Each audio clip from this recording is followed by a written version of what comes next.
Hello, everyone, and welcome to your daily Detroit, sharing what to know and where to go in Southeast Michigan. It is Tuesday, September 10th, 2024, and Fletcher Sharpe, we are now in it. We are now in Lion season. We are in college football season. We are wrapping up the Tigers MLB season. How are you feeling? I feel like things are actually happening where sports feels like we can get into it and not just have the same conversations again. Yeah, for sure. I mean, obviously, I know people love speculating about what the Lions are going to do here, but having actual, tangible, regular season games to chart progress is, for me, the best way to talk about something. And especially with the way that the game went this past weekend, that's a really good way to start. 100%. I'll just start here because you're better at the X's and O's than I am. I'm more of vibes, right? And for me, David Montgomery is turning out to be just the best pickup. I'm just so glad that we got him. He's such a difference maker.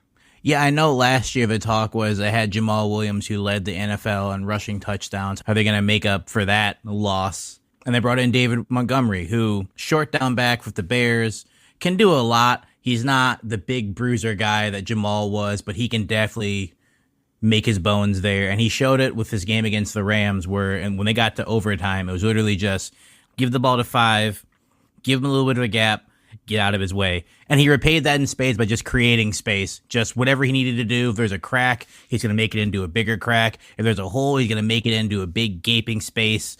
And the last few plays of him just getting the ball and saying, I'm going to go forward. The play before the touchdown where they won 26-20, where he just got the ball at like the 10-yard line and just said, I'm going to the 2-yard line. Like, whether you want to let me go, whether you want to hold on to me, it's fine. I'm getting closer to the end zone. And I've said it on Threads. I said it on Twitter. I even said it out loud. The Lions having a really competent offense is like still jarring to me because I remember the days when it was Matt Stafford dropping back and just chucking the ball into the air and saying, I hope Kelvin gets it, or letting Matt throw the ball 80 times because we didn't have a run game or something like. So like just to see them actually have an offense where Goff can throw the ball but can also give it to a running back. To me, that's the mark of a good NFL offense. Like, I know people want to see their quarterback play like Patrick Mahomes and throw the ball 60 times, or like old Stafford, or even Lamar, and be more dynamic. But a good offense to me is when you go for a play action pass and everyone bites because they're actually afraid your running backs can do damage. That's the mark of me of like a good NFL offense. I'm not going to say great. I'm not going to say one of the best ever, but like an offense where like you keep people off balance. Like, that's a good NFL offense to me, and the Lions officially have one now. And it's still jarring, even to see a competent defense put out there. There have been so many times where you see people march the ball down the field against the Lions in recent history, and you're like, they're going to give up a touchdown, they're going to have to come back, how? And at the end of the half, it's like, all right, Stafford feels kind of inevitable, he's going to get down here. Kirby Joseph made an amazing play. For all the guff he gets for being a quote-unquote dirty player, he has 9 interceptions in 3 years of playing football as a safety. Those are great numbers. Like, I'm not going to sit here and say he's a future Hall of Famer, but 9 interceptions, 20 pass deflections, he's quickly becoming a guy you don't really throw the ball around because he's going to make a play that's going to help the defense, especially with the way Stafford was talking about Kirby Joseph before the game, and not necessarily calling him dirty again, but like trying to shift the blame off of Matt for throwing these hospital balls to his receivers that lead them to get cracked really hard. It just felt poetic that Kirby came up with a play there. And the Lions, they obviously had some big mistakes that led to some touchdowns. They had some miscues, which you expect when most of your starters don't play during the preseason.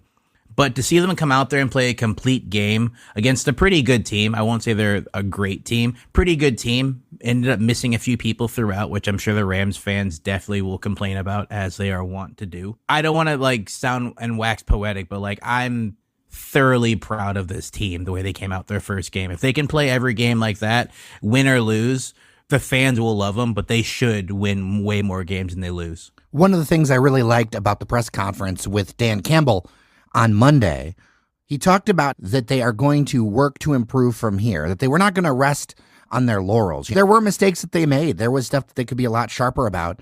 And I love that he acknowledged it and then was positive about it and said, we're going to work on it. That's a winning attitude.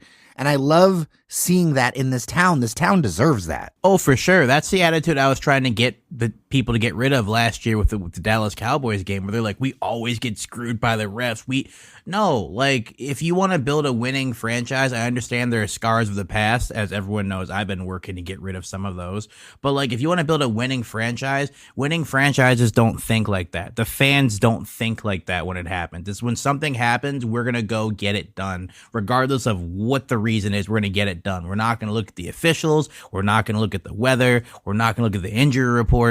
We're just going to go get it done. And, like, the fact that Dan Campbell is doing his best to instill that, and it's finally starting to take root within the franchise, which hopefully permeates out to the fans as well. Like, that's what winning franchises do. Like, obviously the Patriots, when they were rolling over teams, yes, they got some calls going their way, but when they didn't get calls going their way, you know what that meant? Fine, we'll just plug in another 8th round receiver no one's ever heard of, and Tom's going to make him into a star for the year. Okay, next man up type of motto. And the Lions have seemed to do that really well, and I appreciate that from a fan. I know a lot of fantasy football players are a little bit annoyed that Amon-Ra didn't see more, Sam Laporta didn't see more, but, like, whatever. The team won, and that's what I care about. Yeah, and Dan Campbell talked about an official call. He was asked a question in that press conference, and he was just like, hey, they're looking for this stuff. This is what they're going to do.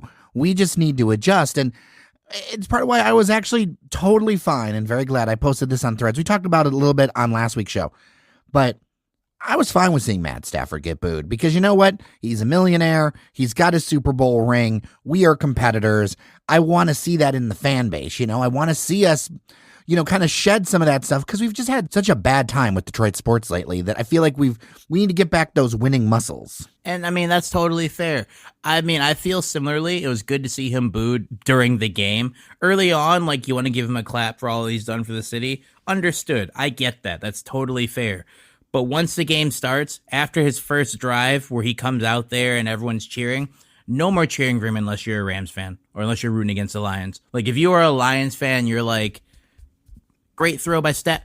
Come on, man. It's the third quarter. He's very much not your quarterback anymore. He's very much a quarterback for the opposing team, and he's trying to win here. This is not like, I want both sides to. No, like, this is, he's no longer your player. If you're a fan of this club, this franchise, when you're playing against this guy, he has to mean nothing to you. Afterwards, if you personally want to care, that's totally fine. But it was really good to see, like, even Lions fans being like, oh, Stafford, you know, throwing late interceptions in Detroit. Like, who would have thought? Like, a bunch of these jokes where it's like, yes, like, we've all lived this story. That sidearm throw that leads to an interception, that backbreaking one in the red zone. We've seen that for like 9-10 years. So obviously no one was surprised when it happened. Again, talented player, whether you like him or not, but he's no longer the Lions quarterback. And the Lions have a pretty good quarterback in their own right who needs the support a bit more than someone who's no longer playing for this franchise. 100%. As we're recording this, real quick, the Lions are 6.5-point favorites over the Tampa Bay Buccaneers. How are you feeling about next Sunday? Baker Mayfield's rounding into like a competent quarterback. I know the Lions beat the Buccaneers last postseason. Teams are a little bit different. I know Carlton Davis, who played for the Buccaneers last year, will be chomping at the bit to get at his former team. I think 6.5 is a fair assessment. I think the Lions probably win this one. Similar point spread is the same. I think the Lions win this one 25-20, 25-19, some crazy score like that. But yeah, I think the Lions are a touchdown favorite. That sounds about right.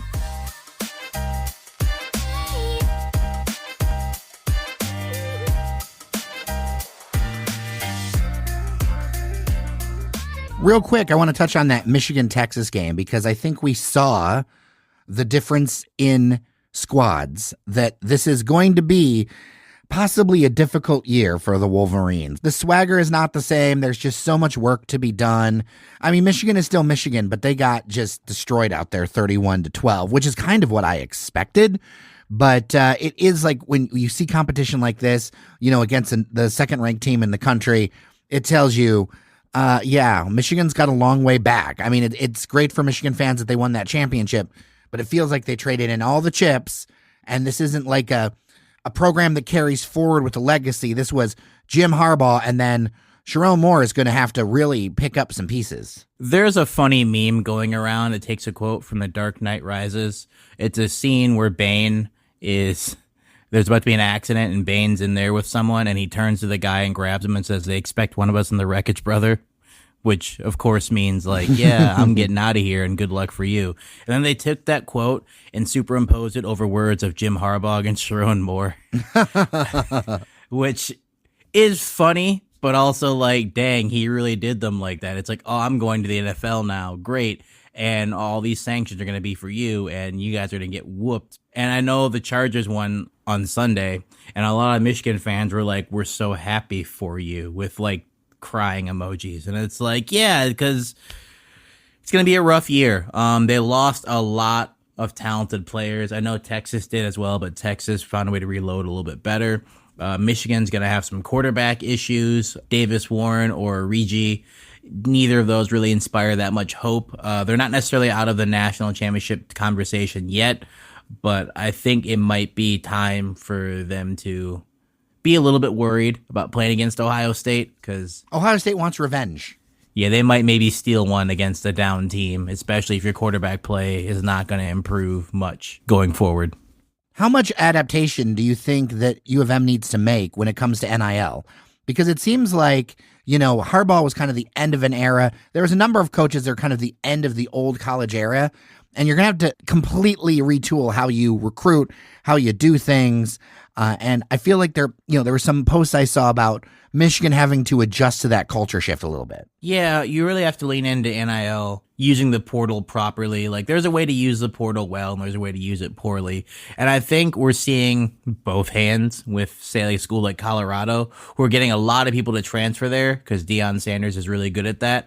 But if you do it with not enough time, you have players who are kind of all over the place, just looking for a place to go somewhere for money. You have to be careful about that as well, because while you are offering money through sponsorships, through other companies to these players, sometimes players, I understand if someone offers you more money somewhere, you might go there. And I know the people who are super against paying students were like, then you're going to get it to be like a professional, which I don't necessarily care. They're putting their lives on the line just the same as, the pros. Why not be paid a little bit for it, especially when not everyone there will be a professional athlete? I think you should be compensated for your time if you're going to do this to make money for your university, but that's a different conversation to be had. I think Michigan does need to adjust a little bit. I don't really think that much. They still do have we're the national champion. They still have the Michigan aura that I know a lot of people detest, but like, it's Michigan, it's Ann Arbor. Like, you come here, people are gonna love you, you'll be well known. They have those things going for them still, but I do think in an era where like someone can get an NIL deal for like $400K, maybe you might want to talk to your boosters and see what you can do to maybe bring in another edge rusher, another quarterback, another receiver, maybe some defensive backs, something to help supplement what you have going on. The general Ann Arbor, Michigan aura that's there as well.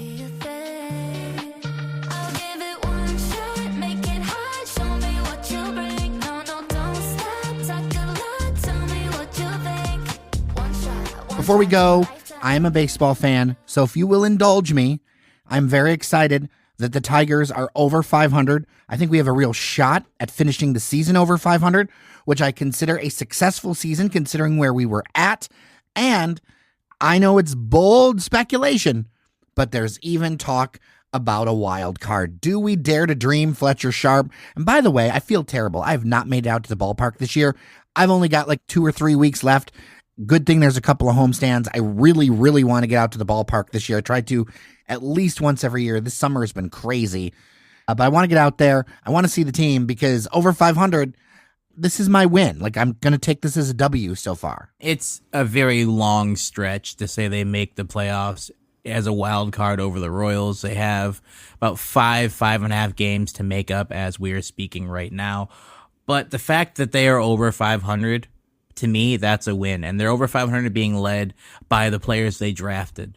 Like, that's a thing. Like, Parker Meadows and everyone, like, that's, you want to win with young players playing well, because it means if you keep those young players that are playing well, they'll grow into being even better players.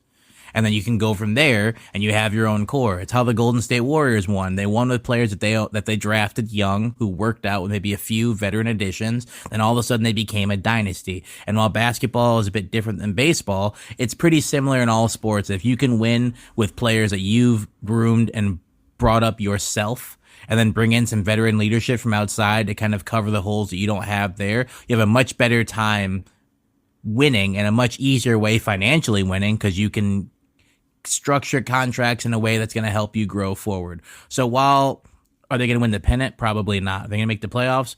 It's not looking very good, but there is a chance. There is a chance going into the final stretch of the season. But they're playing exciting ball. They're getting people talking about the Tigers again, and they're above 500. And like, to me, all those are wins. Next year, you probably want to see them build toward the playoff spot. But right now, with the way they're going, especially given how they finished last year and the year before, this is definitely a way better feeling about the Tigers going into an offseason. Well, I would love to hear what any of you think about any and all of this. dailydetroit@gmail.com. Fletcher Sharpe, so good to talk to you. Of course, thanks for having me. Of course. Thanks to Cheyenne Noserini, who edits many of these episodes behind the scenes. Thanks to our members on Patreon, patreon.com/dailydetroit. Get swag, get to be a part of our member-only Discord chat. All the great things, and support local media. Patreon.com/dailydetroit. And of course, tell a friend about the show. You can find us on Apple Podcasts, Spotify, YouTube, or wherever you listen to podcasts. With that, I'm J.R. Stays. And I'm Fletcher Sharpe. Thank you so much for listening. Remember that you are somebody, and we'll see you around Detroit.